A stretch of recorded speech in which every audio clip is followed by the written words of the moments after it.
2023, two 17-year-old girls have been sentenced for torturing and butchering an elderly lady.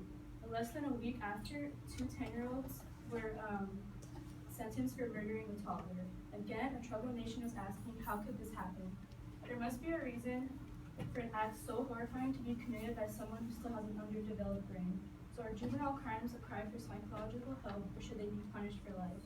For those of you who want to start a family, have little brothers and sisters, and want to work with troubled teens, understanding will help you prevent and avoid this problem. Although I do not know anyone personally who has committed a juvenile crime, I have studied this topic for a couple weeks now, and I have a little understanding as to why juvenile crimes are a cry for help. Today I would like to share with you all as my thoughts as to why I think juvenile crimes are a cry for psychological help. Although I am not justifying some of these horrific actions and crimes, I do believe there is a deeper meaning as to why juvenile delinquents commit such crimes, and we should help them find help alongside the punishment, and hope that at the end of my speech you will feel the same way. So first I'm going to be talking about the problems, the causes, and the solutions of juvenile crimes. So first, the problems. A lot of problems with juvenile delinquents are the teens or children finding a way to release all the anger and neglect they have built up inside of them. There are some minor crimes that include robbery, grand theft, vandalizing, battery, selling and distributing narcotics, and drunk driving. And there are also some major crimes that aren't as common, which are shooting up schools, killing loved ones and friends, setting houses on fire, and wasting other people's drinks at parties. The article Risk Factors in Childhood states that children who are hard to manage by the age of 3 were predicted to be juvenile delinquents by the age of 11. Another problem is that teens or children don't have the means or resources to meet their needs of living, so they find a crime to accommodate that need. And a main example of this is robbery for food, grand theft for transportation, which are all not the right way to go about this problem. So now that I've talked about some of the problems, I'm going to talk about some of the causes of this. It's really disturbing hearing about just an 8 or 14-year-old doing such these crimes and killing people. So why do they do these things if their brains aren't even developed yet? According to the Yale Scholarly article, Why Juveniles Commit Crimes by Joseph A. Wycliffe, he states, family relationships, duties, responsibilities, and privileges, and the amount of control exercised over children all play roles in forming character and influencing behavior. The attitudes and actions of parents can create an important influence in the lives of children. There's something I want to talk about, something called the modeling effect, which is that basically that children learn by imitation. So if they see their mom and dad commit a crime, there's a very likely chance that the children will turn into the same individual. And family plays a very big role in a child's influence, which is why all children who are born in more poor areas and don't really have what all the other kids have at school, and they watch their parents struggling and robbing just to get food for their family, this child will turn to the same individual as a parent because they'll learn and imitate them. Another huge cause of delinquency is the environment the children and the teens grew up in. This is a big factor because one's environment greatly shapes one's upbringing.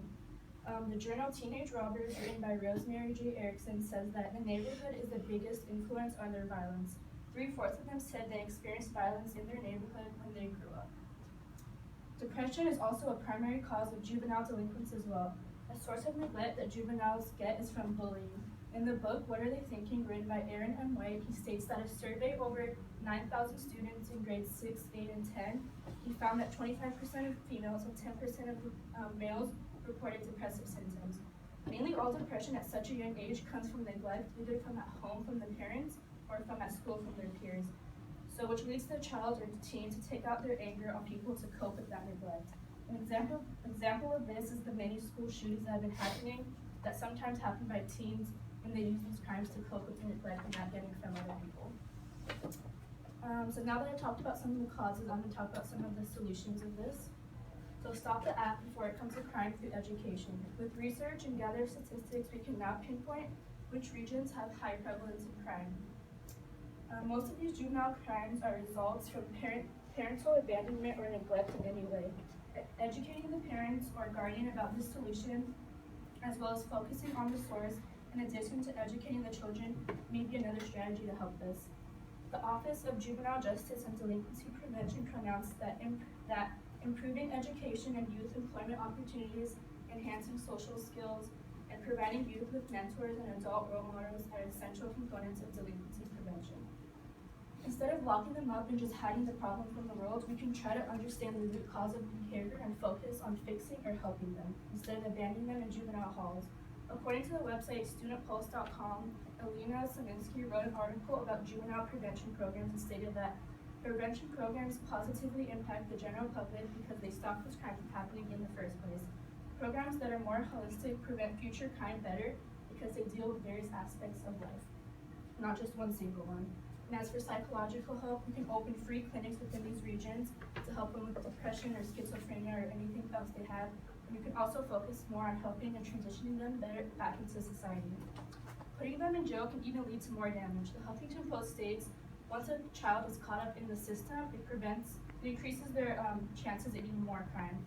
So why jail them when prevention systems are a better route? Or besides that, find a better way of a teaching form of punishment. So now that I talked about the solutions of this, I'm going to try to wrap things up. So juvenile crime is a cry for help, and that's something they should automatically be punished for. Some of these kids don't have any source of education, which leads them to commit misconduct. First, I addressed the problems of juvenile delinquency, then I talked about the causes and some of the solutions. So don't you think that someone's upbringing should be taken into consideration before their punishment for life is decided for them?